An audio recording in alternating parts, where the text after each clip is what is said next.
Bonjour à tous, aujourd'hui, je vais parler des sacs de frais de grains de champignons. Et, nous le ferons ensemble, si vous en avez besoin et que vous vous demandez comment il est fabriqué, je recommande de regarder toute la vidéo.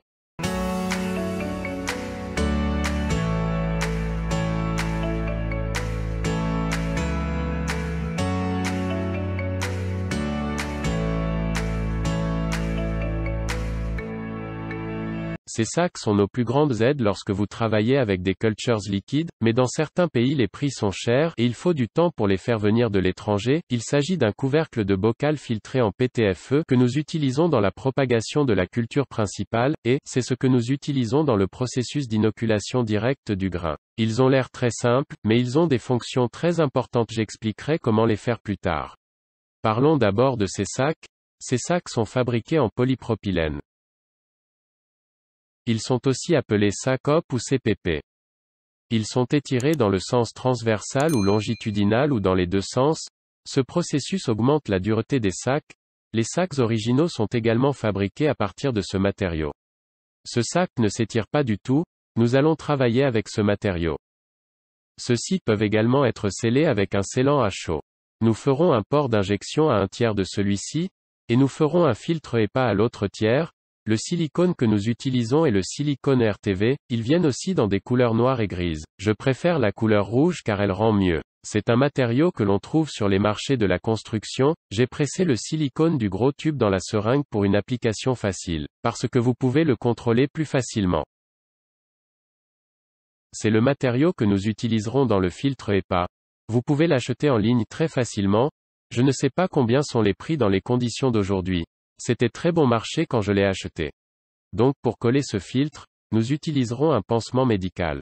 À haute température, colle beaucoup mieux et il n'est pas facile de se décoller après le processus d'autoclavage. Il y a un film mince invisible sur les sacs, aucun matériau n'y adhère facilement. Mais le silicone colle bien. Opta nettoyer d'abord les surfaces avec de l'alcool isopropylique.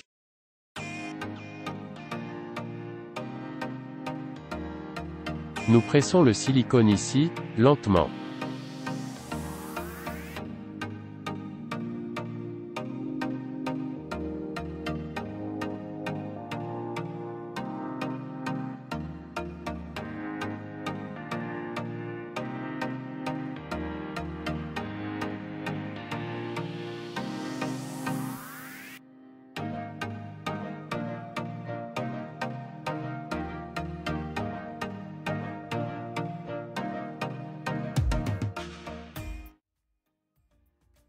Nous prenons une lingette humide et y versons du savon liquide. I feed the liquid soap thoroughly here. Appuyez à partir du milieu du silicone. I press lightly until it takes a circular shape.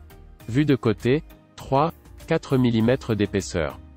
Le silicium RTV est un objet qui, à température ambiante, durcit également. Il faut au moins 4 à 6 heures, que ça ne se détache pas là où ça colle.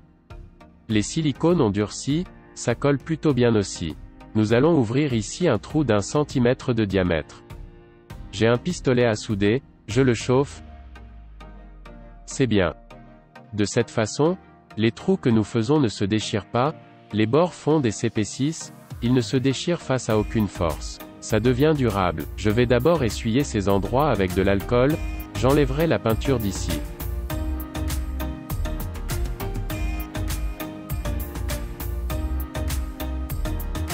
Le filtre est comme ça, comme un accordéon.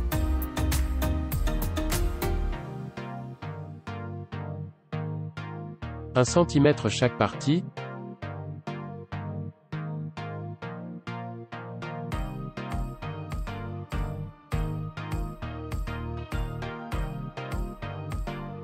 Nous les placerons juste au-dessus des trous et mettre du plâtre dessus.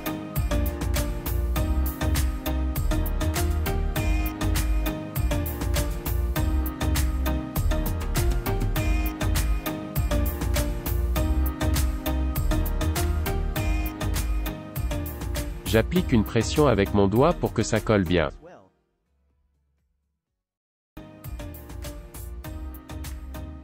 Si vous le forcez, il peut sortir de l'endroit où il colle. Cependant, il colle bien après l'autoclavage. Oui, nous avons fait les filtres. Les sacs sont prêts à l'emploi. Dans certains pays, Les sacs en provenance de l'étranger sont chers et mettent du temps à arriver. De cette façon, nous avons produit à la fois facilement et à moindre coût. Les utilisateurs seront satisfaits, je pense. La raison pour laquelle nous avons fait cette vidéo est, beaucoup de gens m'ont demandé comment faire des sacs comme celui-ci. C'est un besoin après tout. J'espère que vous aimez cette vidéo. Merci de m'avoir regardé, au revoir.